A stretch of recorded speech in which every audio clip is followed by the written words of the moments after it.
Jacques de Gaulle, au nom du président de la République, nous décernons la médaille militaire. S'il vous plaît.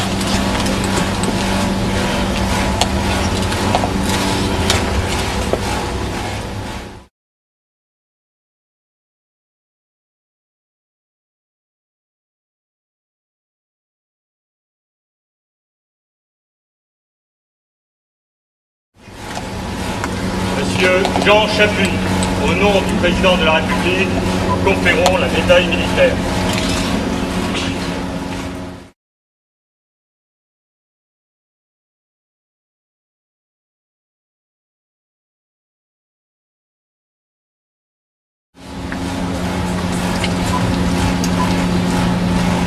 Monsieur Michel Brenard, au nom du président de la République, nous conférons la médaille militaire. S'il vous plaît, madame.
Nous allons procéder au dépôt de germes. Alors une première gerbe va être déposée par 4 élèves de CM1, Clémence, Maël, Corentin.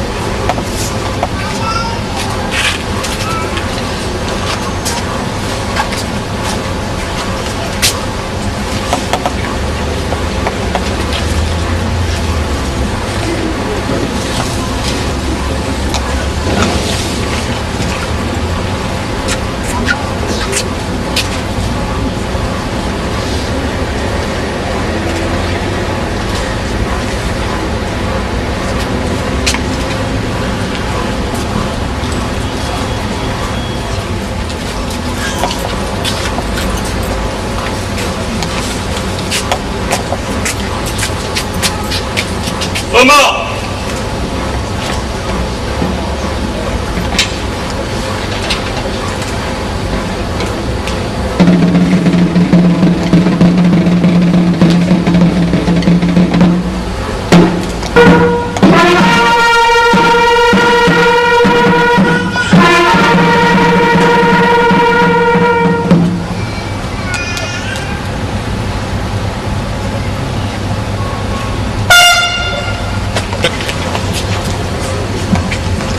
Mesdames, Messieurs, venus ici aujourd'hui réfléchir aux leçons du passé, conscients des dangers qu'un jour surgisse la renaissance du racisme et du nationalisme, votre présence marque que vous êtes décidés de faire front et de ne pas laisser éteindre la flamme de la résistance et les idéaux de liberté, d'égalité qu'elle représente. Tous ces cuirassiers maquisards sont très jeunes, et ceux qui n'ont jamais tenu une arme, et de toute religion et politique confondue, mêlés par l'esprit de tolérance, avec un seul objectif, retrouver la liberté et la paix. Mais ils auraient pu rester chez eux, attendre que les Alliés chassent l'occupant. Mais ils avaient tous en commun un patriotisme exigeant. Ils font partie des Français qui ne trichent pas avec l'honneur. Ils en avaient assez de la mascarade que leur faisait jouer le gouvernement de Vichy avec sa politique de collaboration de son chef de gouvernement qui souhaitait la victoire de l'Allemagne et escomptait la victoire hitlérienne pour en obtenir quelques faveurs aux dépens de nos anciens alliés. Et puis, c'est leur façon de répondre oui à celui qui, 4 ans plus tôt, le 18 juin 1940, aux heures les plus sombres de notre histoire, les avait appelés à la résistance. Et aujourd'hui, leur annonce que le combat de la libération de la France est commencé. Ce combat, c'est l'affaire de tous les Français. Ils sont conscients des risques qu'ils encourent. Ils savent qu'ils n'ont pas de pitié à attendre de l'ennemi. Déclarés hors la loi par le gouvernement de Vichy, ils savent que s'ils sont pris, ils seront fusillés. Depuis que l'occupant nazi a envahi la zone dite libre, ils savent tout cela et ils l'ont accepté. Ils ont accepté tout cela parce qu'ils ne comprennent plus. Ils ne comprennent plus pourquoi. Pourquoi, en juin 1940, après un combat malheureux de nos armées, une bataille perdue, un chef d'État chargé d'armes de gloire mettait la République au rencard et à Montoire accepte de collaborer et serre la main d'Hitler. Pourquoi la police d'un gouvernement qui s'appelle français traque juifs, francs-maçons, communistes résistants et les livre à la Gestapo dans le seul but de plaire à l'occupant? Pourquoi ce même gouvernement s'associe à l'effort de guerre ennemie et lui livre en plus la matière première? De la matière première, la main-d'œuvre nécessaire à créer le travail obligatoire. Pourquoi des politiciens français, admirateurs d'Hitler et de son idéologie, organisent des légions de combattants volontaires qui, sous l'uniforme ennemi, luttent contre ceux qui se battent pour nous libérer? Ils ne comprennent pas que les Français, fanatiques d'un ordre nouveau, à l'image de l'ordre hitlérien, soient formés en milice, puissent, avec l'accord d'un gouvernement, disposer du droit de vie, de mort et de pillage sur des innocents et ceux qui luttent pour aider à la libération de la France. Ils ne comprennent plus et ne peuvent plus admettre que la justice soit bafouée, la démocratie supprimée et la liberté étranglée. Ils comprennent qu'ils ne sont plus des citoyens, mais des sujets d'un dictateur qui, par l'intermédiaire d'un gouvernement fantôme, rêve d'asservir la France, au nom de la supériorité de race et de l'hégémonie du Grand Reich. Alors leur conscience fait naître en eux cette colère qui les invite à la révolte.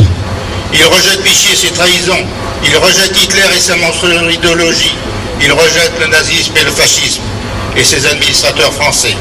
Alors pour eux commence leur combat de l'ombre, qui leur rendra liberté et dignité, ce combat qui va donner un sens nouveau à leur vie et leur inspirer cette foi et cette passion qui les conduiront sur ce magnifique plateau du Vercors. Un combat qui va les conduire à se préparer en silence, à rendre, à recruter des camarades, à les instruire, à les regrouper, à mettre en place les armes, les parachutages, au prix de tous les risques, à établir des liaisons pour coordonner l'ensemble.